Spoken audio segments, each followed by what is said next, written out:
from chance. Right. You know, not the complexity that we now have is inconceivable to have arrived from chance. And yet, what Richard Dawkins points out is that the celestial watchmaker must be infinitely more complex than the watch that he makes, or if you, in general, just the human watchmaker is infinitely more complex than the watch that he makes. So what you're really doing is you're hoisting yourself on your own petard, you know. In other words, it's an infinite regress at best, where you keep going to more and more complex. No, I get it. There's a concept in math and physics about the attractor, and you know and you can create the mathematical formula for it. Well, gravity is an example. Actually, you do the math.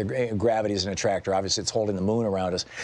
What if complexity itself is an attractor? That is, you know, I think most of these theories operate on the assumption that entropy is the main attractor, that everything is ultimately going to, you know, devolve to its, you know, to less and less complexity over time, and, you know, eventually everything ends up just a, you know, a sea of particles, right? The whole entropy theory, and I'm wondering if complexity itself is the attractor, and, you know, that it's somehow built into physical systems. And I think the evidence of that would be gravity and electromagnetic, and even the weak and strong nuclear forces. And therefore, everything is constantly moving toward more complex forms. And therefore, evolution is not all that unusual. It's all just a normal thing. Hartmann, thanks for the call. You know, problems we're not going to solve instantly, but it's fascinating to talk about. 47 minutes past the hour. You're listening to Thom Hartmann. Visit thomhartmann.com for audio and video archives. And if evolution does tend toward greater complexity and greater sophistication, then how does that explain Donald Trump?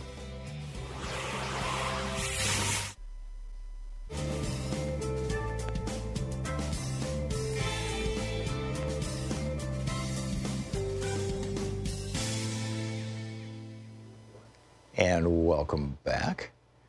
And Carrie, watching us on Free Speech TV in Rochester, Washington. Hey, Carrie, what's on your mind today? Hey, Tom, thanks for taking my call. My pleasure. By the way, my apologies to the folks watching Free Speech TV. We went black there for a few minutes. We had a computer, but we're back. That's fine. I'm addicted to this for the last 10 years. Okay. What's on your mind? Here's the thing. The quantum physicists found out when they were doing experiments that their consciousness was actually affecting the experiment, okay? That's right, the double slit experiments, for example. Exactly. When they were observing them, it was matter. When a machine observed it, it behaved like a energy, okay? Right, like a wave instead of a particle, yes. Right. And they couldn't figure out how it could be wave and particle at the same time. So they started, a bunch of these guys, the makers of the bomb, a few of them went to Eastern religions, okay? And so they found out, their theory is that consciousness is primary to matter, and these leaps in evolution are because of this, that there's these leaps, and then you have these more complex and advanced thoughts and stuff. And they're saying that this wave is full of this information, and consciousness collapses this wave or decodes it into the manifest world. And so consciousness itself is probably primary to matter, and the consciousness collapses this wave and makes physical forms, and you have to have a brain to collapse the wave or to decode the wave into the manifest world. Yeah, if I was starting a religion, I would start it around this simple concept, and you've Carrie, articulated it really well. And it's Carrie, Tom, but that's okay. Yeah, I'm sorry, Carrie, right? Yeah. Yeah, that's what I said. Okay, and I think that in my opinion, consciousness, and I'm not talking about thinking. People think we're talking about thinking when we say consciousness. I'm not talking about thinking. Consciousness. I think that consciousness is the original energy. It's what everything else came out of. Consciousness slowed down a little bit, and that became light. Consciousness slowed down a little bit more, that became, other forms of radiation. Consciousness slowed down a little bit more, and that became matter, and thus the Big Bang came into being when consciousness just, became conscious of itself or something, and that literally everything is made out of consciousness. And that would be the attractor that I was talking about with the last caller, that pushes things towards complexity, because consciousness is pulling complexity out of the universe, or out of the simplicity of individual quarks and mesons and protons, neutrons, and electrons. Make sense? So it's happening constantly. Yes. We're not aware that we're collapsing this wave, that consciousness is collapsing. It's happening constantly. Oh, yeah. There was a physicist who described it as the unending, the ceaselessly unending quantum soup, that literally, as you look over your shoulder, suddenly that part of the world collapses into reality. But when you look away, it ceases to be reality, and it goes back to being basically, whatever it all is. And boy, what a theory. Now, that also is, very anthropomorphic, or has aspects of anthropomorphism in it. The idea that humans are doing this. It may be that every life form that has the ability to notice something, right down to the bacteria, is doing this. Carrie, thank you for the call.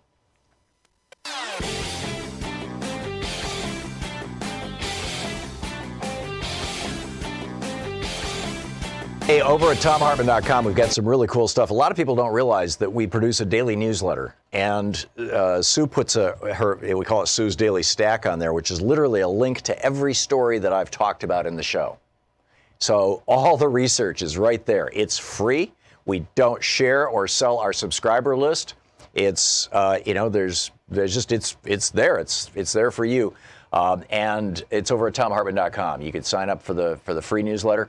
You also can get my big picture take of the day, which is exclusively over at our website at ThomHartmann.com, as well as links to our videos, the book reports we typically do every day, all this stuff and more. It's all there at ThomHartmann.com. So check it out and sign up for our newsletter. I think you'll really enjoy it and appreciate it and find a lot of value there. We put a lot of work into this stuff. And you'll find it all right there on our website at ThomHartmann.com.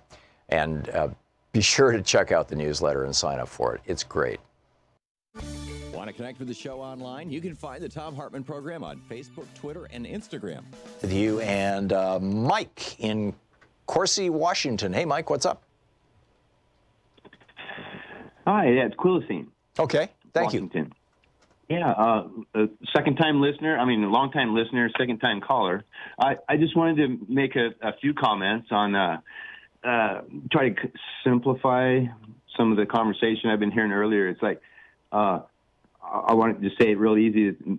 God made man and the earth to have a relationship. Man's the one that made religions. And to me, all religions were created to take away from the Word of God. And so that's where religions come in. It's why it's so complex, and we have so many of them. Well, I guess the fundamental argument, Mike, is going to boil down to how are you defining God and how are you defining the Word of God? Because if humankind, if the experiment of conscious life on the planet is an attempt to reconnect or become aware of that consciousness, which is everything, from which everything came. If originally there was consciousness, the consciousness became energy, the energy slowed down and became matter, but it all came out of consciousness. And now that matter has assembled itself in ways that are sufficiently complex that it can be the eyes and ears of that consciousness. This is my spiritual mentor, Gottfried Mueller. He had this theory that, which I wrote about in my book, The Prophet's Way, this theory that basically we are the way that the whatever created the universe, the God, the creator of the universe, we are the way that creator experiences the creation through our eyes and ears, and therefore we have an obligation to fully experience it ourselves. Is that the kind of thing you're talking about, or are you going off on more of a biblical rant? Well, I'm just saying it's more like he's a living God. He exists in us, and that is where he exists, is in our thoughts. That's why he is spirit, and we worship in spirit. Yeah.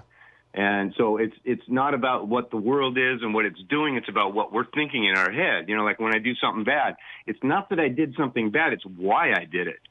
See, and that's where God's intent is he just wants to know, he wants your mind to be clear and in his word.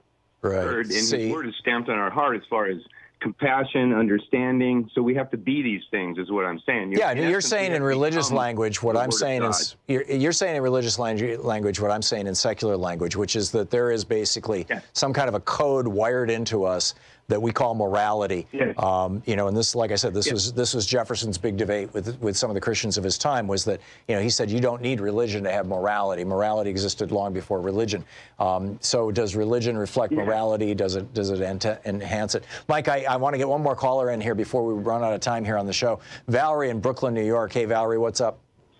Hi. Thanks for getting to me, Tom. I'm puzzled by something, so I'm hoping you have some knowledge or insight. You with me? Yeah, I am. We have less than a minute, though. Okay. Half a minute. I'm puzzled how President Johnson, and you might have to correct me, I might have some facts wrong, but do correct me, is coming out of Texas in the 60s, is the person that pushed forward the law in Congress to stop churches from donating to campaigns. Right. Yeah, that was Lyndon Johnson. Right. Was a politician out of Texas, but in the 60s, very religious state and whatnot, why he would be the one, what motivated him to do that? Oh, that's a good question. I don't know the answer to that, Valerie, I'm sorry. That was in the 1950s, so I think it was 1954 when Lyndon Johnson, or 56, when he was a senator, he put the Johnson Amendment on an appropriations bill, and it became law. And I think, frankly, it was an attempt to keep religion out of politics, you know, in line with the founding principles of this country. But I honestly don't know the details. Valerie, thank you for the call. Thank you all for being with us. Don't forget, democracy depends on you. Tag You're It. We'll see you tomorrow. Have a great afternoon. You've been listening to Thom Hartmann. For audio and video archives, visit thomhartmann.com.